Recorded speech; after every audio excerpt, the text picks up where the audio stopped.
Professor Janaki Nair ಅವರು ಈ ಸಂಕಲನ ತಯಾರಾಗುವ ಆ ಉಪನ್ಯಾಸಗಳ ಮಾಲಿಕೆಯ ಭಾಗವಾಗಿ JNU ನಲ್ಲಿ ಇದ್ದಂಥವ್ರು.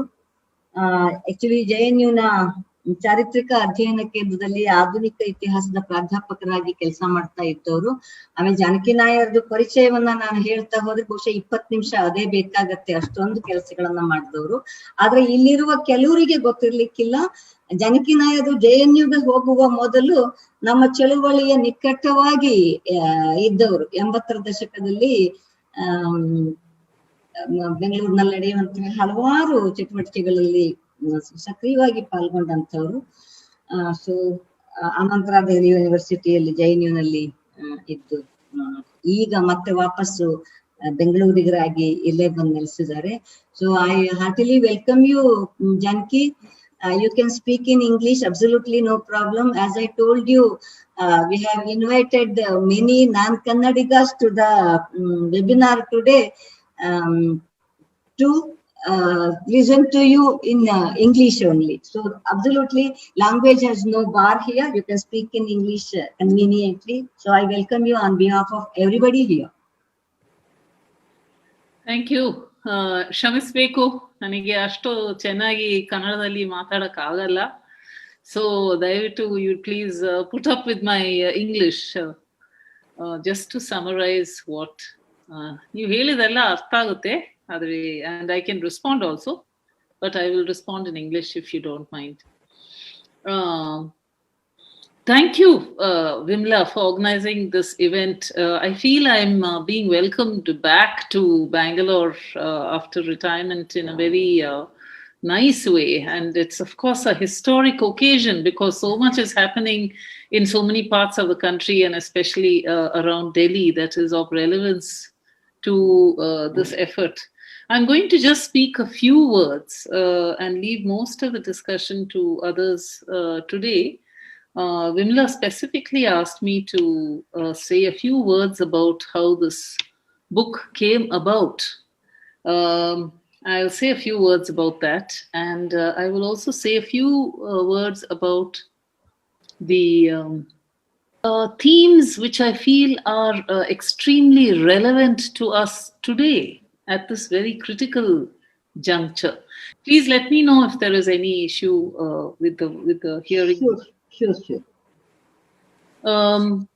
You know, when I was first asked to be part of this discussion, I thought this book is already 4-5 years old. You know, I feel, was there something that we need to speak more about? But suddenly, of course, it has become relevant again. And so I want to say one or two things about the specificities of what is relevant to us, even in the current situation. So without further delay, let me just say a few words about the how this series was conceived. Some of you would have read this book. The introduction clearly lays out the roots of our discussion in JNU. It began in February 2016, February 9th to be precise, when a meeting was organized in the JNU campus. It was disallowed by the administration. There was a confrontation between two groups of students against the event, which was organized in memory of Afzal Guru, who and the Kashmir cause. So it was seen as something that was not permissible on the campus. We had just had the appointment of a new vice chancellor on the 27th of January. So just 2 weeks after he had joined, we were told, or at least the students were told, that this meeting would not be permitted. And of course, there was a police presence on the campus. It led to certain kinds of confrontations. And then the meeting actually ended quite peacefully, in the sense that, students went away, went back to their mess. They had their dinner and everything seemed to be quite calm. But then 2 days later, that is on 2 or 3 days later, on February 12th, there was a sudden swerve back to the campus, and these students who were then considered responsible for this event were taken away. One of them being, of course, now famous Kanai Kumar, who was the president of the student union. At that time, there was no sense of what would come next. We had no idea why this kind of, JNU is a place that has encouraged and supported a lot of different kinds of discussions about politics, both Indian and international. And this was a surprising turn of events, that some activities were not going to be allowed. And there was, of course, immediately political interference. There was a demonstration on the campus which came directly to where the teachers were living and threatened teachers. So all this was new to us. And when Kanai Kumar was taken away, some of us teachers had gone to the court to hear his hearing, and he was supposed to reach the courtroom at 2 o'clock in the afternoon, but before he got there, there was an attack again on the teachers who were present. I was there myself, by the lawyers, and this time the lawyers got into the action, and they, of course, called us names and called us anti-national and so on. And Kanai Kumar was not produced that day. When he was produced, of course, he was also attacked.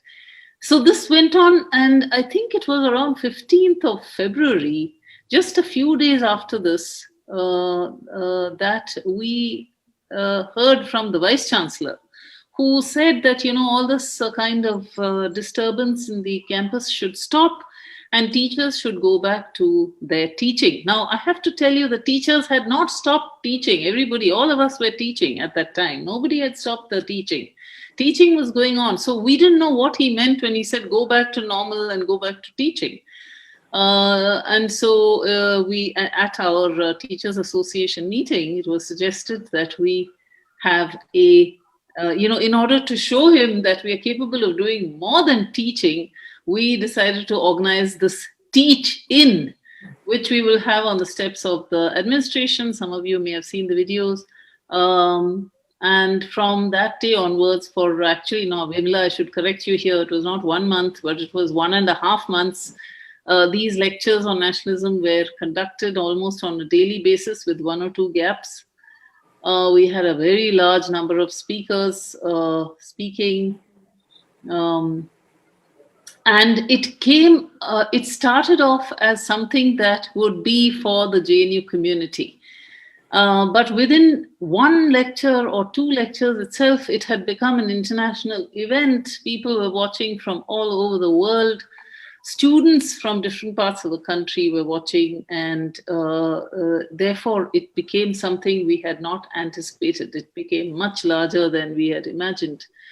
And I must say, at that time, the administration did not disturb this activity, because there were other activities organized at the steps of the administration as well.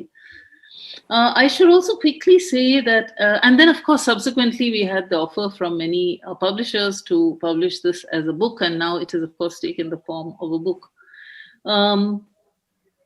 But I should just say that there were at least 3 or 4 stages through which the attack on JNU happened. The first, as I said, was this administrative attack, the disallowing of meetings, making certain areas out of bounds for political actions, and so on. There was also a legal attack through, filing cases against students or teachers who had undertaken certain kinds of activities. This was, of course, combined throughout with a political attack because of the party in power. And as you know, on January 5th, 2020, last year, it also finally became a physical attack. People who came into the campus to actually beat up teachers and students. And to this day, there has not been a proper inquiry into that event. So we've seen the whole series of attacks on an institution which is seen as a threat. And so that's how the teach-in actually happened. It was followed, this nationalism series, I should mention, was followed for one more month by a series of lectures on the idea of Azadi. And because Azadi was the slogan that was given by Umar Khalid and also by Kanai Kumar after his release. So the term Azadi and all its meanings, etc., that was a series. Unfortunately, that series has not been turned into a book. It is still available as video. Let me just quickly say, I don't want to take too much more time. So I want to say what are some of the most important things in this book, even today. And I'm saying this 4 or 5 years after the book has been published. The first is, of course, the important thing, I think, that we tried to establish in all these talks was how nationalism is a constructed phenomenon. It is not something natural. It's not something that comes to us through the ages. In fact, it's the way the nationalism of the nation state is something that is extremely recent. Nationalisms don't make states. It's states that make nationalism. So nationalism as some kind of a collectively held myth, and it has to be constantly reasserted. Otherwise, it has, of course, no meaning. This is what many of the speakers were themselves emphasizing. Within this is the second point I want to make. In a country like India, I think we need to understand the specificities of anti-colonial nationalism.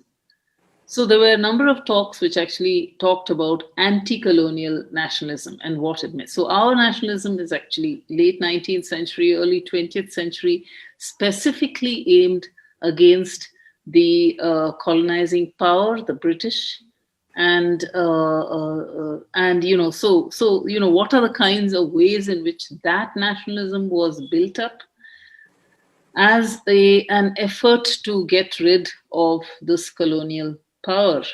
But then, you know, since independence, and since actually I would say since the 1970s and 80s, with different kinds of regions and ethnic groups and communities and so on speaking up and researching their own history, we also have today a much better understanding of regional nationalisms, which is specifically against this idea of one homogeneous nationalism. So we have different stories now about how Gandhi was understood, how Gandhi was received, or the Indian National Congress was understood and received. We also know more about regions which were relatively untouched by that kind of nationalism upsurge. And one of the speakers in this series made a very useful, this is Arunima, she made this very useful distinction between talking, not to speak so much about unity and diversity, but to actually talk about difference, and why that term difference allows us to speak about various kinds of regional specificities, whether it be the regional specificity of Tamil Nadu or the regional specificity of Kerala or the Northeast. It could be any kind of regional specificity, which is clearly very different from what happened in, say, the heartland, which is, you know, the Indo-Gangetic sort of region. So, and this is especially relevant to us today, as, you know, Karnataka is marching in the direction of following the UP model. Thirdly, I think many of the talks at that stage also had the long, as their focus, some of the long roots of neo-nationalism. That is to say, the nationalism with which we are today familiar, who were not not anti-colonial, because we know that they actually participated in supporting colonial rule, and in very significant moments such as 1942, but even earlier. But where this neo-nationalism is very specific is because it's, of course, identifying internal enemies, and this is what we are seeing in its full flowering today. You know, the enemies who had been identified where, of course, Muslims, Christians, and communists, but now you have added so many new categories of people, given new names, left liberals, urban nationals, many others. So there is a very specific history to the emergence of this neo-nationalism, which we need to also understand. So that was actually some of the talks in that series also discussed that. I want to signal just 2 articles in the book, because there are many and they each have very, very important contributions to make. So I'm not in any way saying these are the most important contributions. I am simply saying 2 articles which I think are extremely relevant to our current situation, our current predicament. One is the article by Jairus Banerjee, in which he is talking actually about the rise of fascism in Germany. And he is looking at 3 points in particular through looking at 3 thinkers in particular. The 3 thinkers are Rosenberg, Wilhelm Reich, and Jean-Paul Sartre. First, he talks about the rise of fascism as a mass movement and why we have to understand this mass movement aspect of it importantly. Because, as he points out, he says the ideology actually precedes the party. So the ideology of fascism was already in place before the Nazi party was in existence. So, is there something we have to investigate in terms of what are the roots of the ideology of, say, for example, the current party in power? Is it sort of longer? What are the features of this ideology? We need to understand this aspect of fascism. Secondly, he, of course, cites the very important psychological understanding of fascism, which was undertaken by Wilhelm Reich. And I think this is very important for us today, because, of course, Wilhelm Reich was talking about how the patriarchal family and its authoritarianism is also what is accounting for the rise of fascism. And now we can see in our own setting, especially in the very controversial love jihad laws that have been passed in some states and are likely to be passed in Karnataka as well, that there is this extraordinary anxiety, there is this great desire to control the independence and liberties of women in particular. Make no mistake, this is to some extent about attacking Muslims, but it's to a large extent about controlling the activities of women, their sense of choice, pushing them back, as it were, into the realm of the natal family and so on. So we need to understand this element of authoritarianism as it is revealing itself to us today as well. And the third thing to which he points, which I think is a little bit more complicated and a little bit more difficult, I would say, to understand, is what he calls this manipulated seriality. Now, this is a term which was coined by Sartre, which is to talk about, what is it that unites people. There are, of course, organizations and fronts and so on and so forth, which are doing political work. So that is one aspect of how parties organize themselves. But in terms of how an ideology mobilizes people who are not necessarily members of any organization or any front or any group or belonging to that party, is what he calls manipulated seriality. So it might be, he takes the example of people standing at a bus stop, and the only unity amongst those people standing at the bus stop is, of course, the arrival of the bus. We are all waiting there for the bus. There's nothing else that connects those people at the bus stop. So the question is, what is the kind of manipulation of that gathering that can happen? And of course, we're seeing some manipulation of that gatherings, whether it is print media or whether it is social media and so on. Social media, of course, challenging some of these ideas. I don't fully know the contours of this, so I'm not going to say more about that. But he talks about why we should understand how large masses are actually mobilized who may not be members of specific organizations or specific parties or specific groups, but still feel that urge to participate in various kinds of actions. The second article, which I feel is of importance to us today, is the one by Lawrence Liang, and in which he's actually discussing the sedition cause, because at that time everything was about Section 124A. That has changed now. Now everything is about UAPA. Section 124A, the sedition law, which is a colonial law and which continues in India, even though people have said that it is not of any use or value, it has no meaning at all. Nobody has really been convicted under 124A. It's purely a form of harassment, putting people away whom you don't want to be in the public domain, etc. That has changed, of course, because UAPA now has been routinely, I think as we speak, I just heard before this meeting began that several journalists have been served notices, FIRs have been filed against them under UAPA for having reported 26 January events, as they say, wrongly. And maybe 124A will also be filed against them.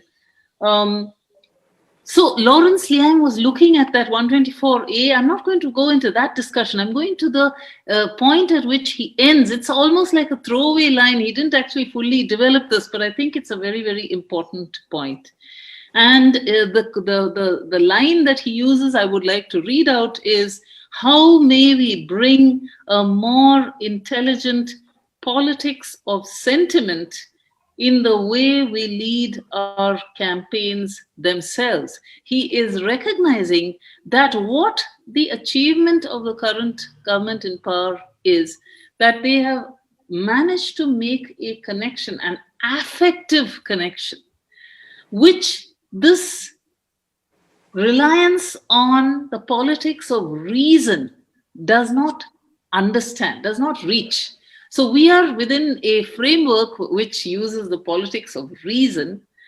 There is, however, a much more powerful politics of sentiment. And the question we need to ask ourselves is exactly how can we bring to our politics this kind of more intelligent politics of sentiment? Is there something, for instance, you say constitution, we're hearing this all the time. Is there something that can make an affective tie with the constitution? We haven't yet found a way of doing this. And he also warned at that point, and this was in 2016, against relying on the judiciary as the savior. He says, so we cannot rely on the judiciary as a savior, and therefore, and how true he was, and therefore, we need to think about how we can develop this politics of sentiment, which somehow seems to be the monopoly of neo-nationalist groups that are currently leading our country. I will just end here, and perhaps things will come up in the conversation if you want to clarify. But I just thought I'll signal these two articles, which to me are still extremely relevant in today's, especially at this conjuncture that we are at today, with the farmers' agitation also coming under severe attack. Thank you, Janaki. ಸಾಕಷ್ಟು ಒಳನೋಟಗಳನ್ನ ಕೊಡ್ತಾ ಅವತ್ತಿಗೂ ಇವತ್ತಿಗೂ ಹೆಚ್ಚು ವ್ಯತ್ಯಾಸ ಇಲ್ಲ ಅಥವಾ ಇವತ್ತು ವಿಪರೀತ ಸ್ಥಿತಿ ಆಗಿರ್ತಾ ಇರೋದ್ರ ಬಗ್ಗೆ ಕೂಡ ನಮ್ಗೆ ಜಾನಕಿ ಅವರು ತಿಳಿಸ್ಕೊಟ್ಟಿದ್ದಾರೆ. ಸೊ ಅವರಿಗೆ ಧನ್ಯವಾದಗಳನ್ನ ಅರ್ಪಿಸ್ತಾ ವಿಡಿಯೋವನ್ನ ವೀಕ್ಷಿಸಿದ್ದಕ್ಕಾಗಿ ಧನ್ಯವಾದಗಳು. ಈ ವಿಡಿಯೋವನ್ನ ಇತರರಿಗೂ ಶೇರ್ ಮಾಡಿ, ನಮ್ಮ ಚಾನೆಲ್ಗೆ ಸಬ್ಸ್ಕ್ರೈಬ್ ಆಗಿ, ಹಾಗೆ ನಿರಂತರ ಸುದ್ದಿಗಳಿಗಾಗಿ ಬೆಲ್ ಐಕಾನ್ ಅನ್ನು ಒತ್ತಿ.